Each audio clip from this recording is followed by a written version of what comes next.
more than 300 years has passed in our little village, and it is now a proper little town. So it is 1200 AD, and we are in the beginning of the medieval times, but at the moment we are known as Normans, and that is because we had the Norman conquest of 1066 and the Battle of Hastings, where our once king was shot in the eye, and then we had a French ruler. At the moment our king is King John. He was the last king of this time period. So the population has really boomed over these a few hundred years. Back in 1086, the population was only 1.5 million. Now, near enough at the end of this time period, it is up to 4 to 5 million. So there's been a lot more housing, and everything has increased as well. And the land has been split into a lot smaller sections, so we don't have the big things of Mercia and Wessex anymore. We have little smaller counties, and there's about 35 different ones altogether, and they're all owned by the lords, who have to report back to the king. And this was the first survey of this was done back in 1086, and it was named the Doomsday Survey, where they were surveying everything. There is slightly more land covered in trees at this period of time, but it does decline over the centuries, and there is wild bears, beavers and wolves that are living around the UK. But unfortunately the bears become extinct in the 11th century, and the beavers become extinct in the 12th century. So you can imagine everyone was off killing them and eating them. So the architecture at this time, sort of the lower class in society, like what we have here, they would have had a slight upgrade to their buildings. So they've got a little second floor. They still had a little thatched roofs, and they started to whitewash the walls. The walls were made up of timber beams that they drove into the ground, like they learnt from the Vikings, and then they packed the in between with mud and straw, and then washed them over with a waterproof glaze. And they would have upstairs as their sleeping area, so that would be over livestock, because the heat from the livestock would raise up during the day and during the night as well, so keep them really toasty and warm. And they'd also, if they were lucky, have little separate areas for them to do cooking, and a little space in the middle for some living. We also have proper shops for the bakers, the cobblers and the woodworkers. So they have the start of a little commerce shops, and a start of a little high streets as well, possibly, and more timber structures being built as well, because of this influx of people, and timber was getting easier to sort of come about. And they were mainly for the nobles. They used to stay on the ground floor, and the poorer you were, the higher up the building you were. And they also had timber structures for some new features in the town, like an inn or a tavern, which we will build after these little buildings here. And they would be proper structures, and they might even have glass in the windows as well, if they were proper fancy places. The king was the knights that served the lords. They would have some of the stone houses, as they could afford the different materials, and they would protect the town from the Viking invaders that are still about, and they would be governed by the lord, and the lords are governed by the kings. You also have a miller with a windmill. There was about 6,000 water mills and windmills built over this period of time, and they were normally built near the crop fields to produce the flours for the bakers. And the Normans actually brought in a few different styles as well of architecture, especially in the churches, because the churches at this point had about as much money as the kings did, and their architecture style was called the duchy, and it was very, very French inspired. They started with large plain churches with like rib vaultings and stuff, and a few like wall arts on there, and then by the end of the century, well, the 12th century, they became more richer, more opulent, and they had pointed arches, and this type of church would be known as an early English Gothic church. And also the churches would have glass in them, because obviously they could afford all that fancy type of stuff, and because our population has risen, the expansion of buildings in stone and timber was really great at the beginning when the Normans took over, because they realised everyone was living in little huts and stuff. So society, as I've probably alluded to, the king was the top of society. The lords and priests were under him. The knights, who were the fighters, were under the lords, and there were the tradespeople, the crafts, and the peasants at the bottom as well. But the language at the time, especially in the courts and business and international fairs, was French, because a lot of that language was brought over obviously by William the Conqueror. And the role of women slightly changed over the century. They were given new rights, especially women of higher stature in society. So by the 12th century, they had the right to own their own property, but this didn't prevent them having against the remarriages that they may be forced into or anything like that. And some of the noble women were actually significant culturally, and they would help with politics and military events as well, which would help, especially as there would be some of helping the queens and sort of stuff like that. And the infrastructure in the country was, they were still using some of the Roman roads. There was still like 10,000 miles of roads that was built by the Romans, and they kind of remained intact. There were 4 kind of main strategic ones that they used all the time. The roads at the time would have deteriorated from the condition the Romans left them in, but the roads were good enough for what they needed to, and it was actually cheaper for people to transport their goods by water. So a lot of the towns that were situated by rivers or bodies of water would actually build inland ports, and that's how they could move all their products about. And the main products that were about at this time was really agriculture. So they were doing wheat, barley and oats, and animal husbandry, caring for sheep, cattle and pigs. The lords would own the fields, and the peasants would either rent them out, so they had to borrow them, or they would get paid by the lord to work on the fields, and obviously they wouldn't be paid that much, but the lord would have their fields tended for them. By the 11th century, the economy shifted a bit. It turned into a little bit of a market economy. So that was due to all the new ports and all the new ways of getting the goods around the country. So it was really kicking off. And in the south and the eastern towns, they were involved in a lot of international trade as well, so that would have brought in all different exotic things.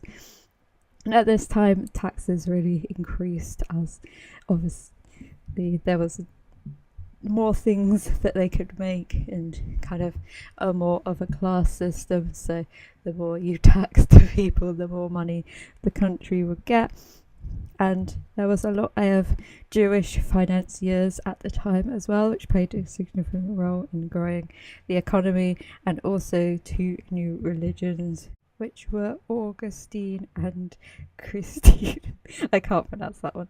They were two orders more based in the north of England, and they really helped build a wool trade up there, and our mining increased as well, so there was a big silver boom in the 12th century, which helped make more expand the money supply that we had in the country.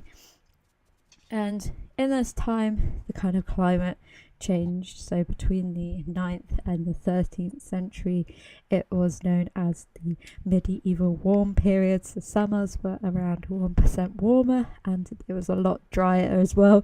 So it wasn't as humid as it is nowadays, meaning that poorer land quality could be cultivated to grow grapevines, and they could grow them relatively north. This would also give them a lot more things to trade as well.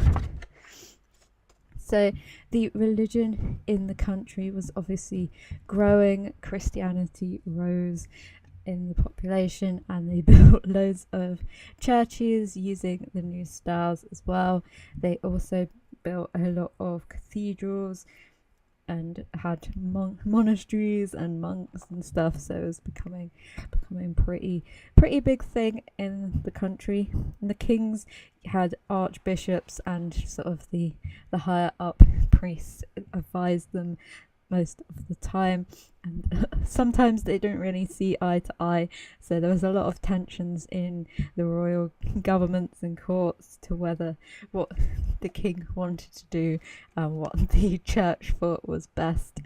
At this time as well, there were a lot of pilgrimages that started to happen, so they became really popular practices, and people would travel around to a shrine or a particular church to seek penance for their sins or seek relief as well.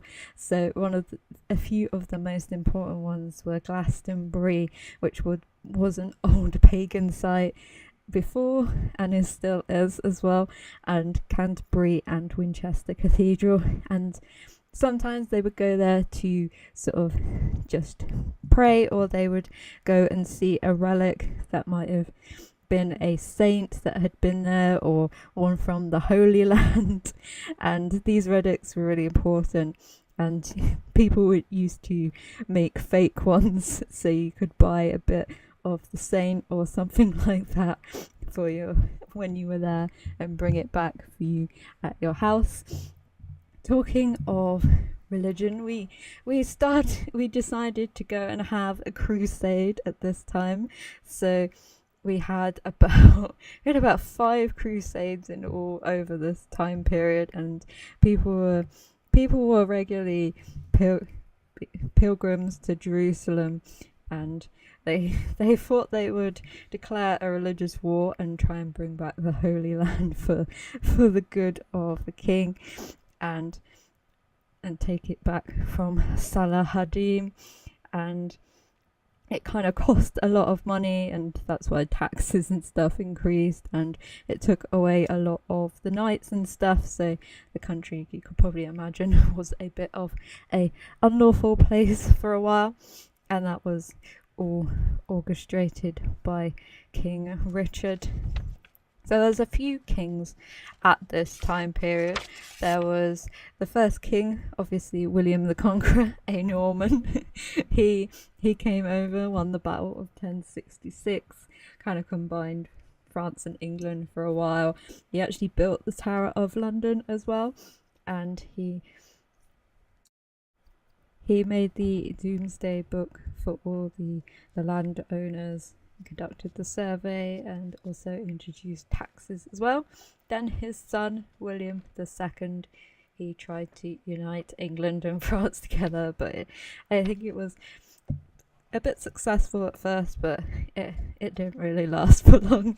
Then we had Henry I, who was a harsh but effective ruler. He made the royal exchequer and brought in a lot of the types of different things that they had in France to establish a bit more of a government and a bit more of a law system as well. Then we had Henry II, who established the his right over the English church, and he grew the empire to the most of France, so a lot of Normandy and all down the west coast as well. And then his successor was Richard I. He went on the Third Crusade and he failed and was captured. And while he was away, the King John sort of stole his power, his king title, and ruled the country. And there was big arguments and stuff between who should actually run the country at the time, whether it was him or there was another successor of there wasn't a successor to King Richard I, so there was two people fighting over it, and there was a big rebellion as well, and that resulted in a treaty between all the vassals, so they were the lords of the country, and that was the wonderful Magna Carta, so they all had to agree on everything and all the laws and stuff like that.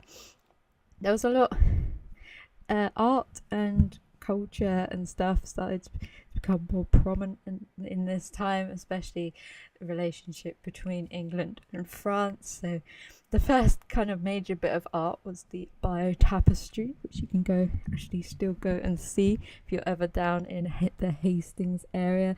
And that was telling the story of the Battle of Hastings, and that's all was made by women who sewed together a really big tapestry, and it's pretty cool. And a lot of poetry and stories were told during this time period, especially about King Arthur, because obviously there were a lot of knights and stuff about, so they were romanticizing his story and his courageousness. And there were lots of romantic poems that were coming over from France, and they were very big in the French court. And there was also a lot of music and singing as well, especially for religious ceremonies, entertaining in the courts, and for theatrical works as well that started to emerge. Have our little town square developing here with our new market economy. So we're selling all different types of things that we have imported or made and travelled down the river with it. So we're getting lots of different things from different people and improving all our skills as well. And our church here is getting its makeover done, so we're going for the more plainer style of church that the Normans brought over. So it now has a different sort of peak detailing on the roof, and we've got the little edges that stick out, and we lose the little roofing details as well. And we also go to a more lighter stone and different stonework as well. And we also have a few stained glass windows as well, because that is one of the things that the Dutchy style and the French brought over with them with the invasion. So we've popped a few of them at the top and around the church itself as well. The inside is still a plain and keeping with the theme, but we will change up our style as it's near the end of this century. We also put more prominence into the graveyard as well. Obviously a bigger population, there would be more diseases and more wars and warring over and rebellions as well, so there'd be a lot more graves and make it more of a feature point. And obviously changing some of the houses around here to being in the same style as the ones in the centre of town. But out here we're still quite village looking. We're not as using the wooden framed houses out here. That is kind of, these are more the rural and the more poorer people who live out here. They work in the crop fields or own some of the crop fields near the castle and the lords manor, and they work or rent those out and make their living off the land. We also give the blacksmith a proper little working space, so he doesn't have to share it with the carpenter anymore, and he has a lot more things to make, especially as we have knights now, and our knight lives in the center of town, as our town centre has changed, so we have more space for people to work on the land, and this is where our little miller is going to be, and we build him a little windmill as well, so he can help support the baker in the town. And it's just a very basic windmill, and the technology has just started to evolve, really. So as time goes on, I'm sure they will become more better at, that's great English, much better at their wind technology, and the farmland has increased as well. So we have the ones owned by the lord, and then we have common land as well, which is land that you can graze your animals on for a small amount of money. So we have a few bigger fields. We also get rid of the fence around our town. It is now, as we don't need it as much to protect us, as we will have a big castle to do that for us.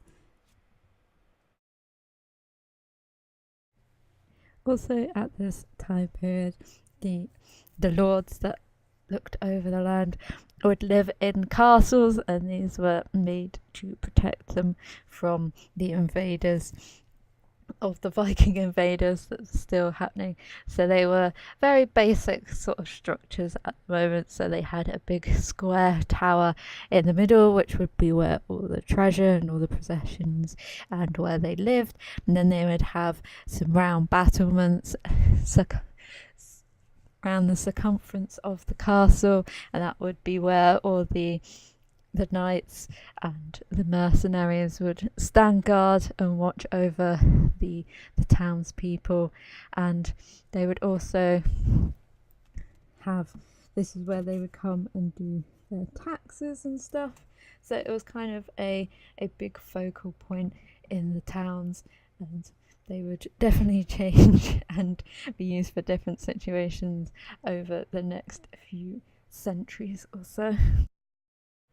And as we finish off the castle, I will leave you with changing the last remaining house into the new style of building, and then we will take a look at the rest, how the town is shaping up, and I will see you in the next century and time period.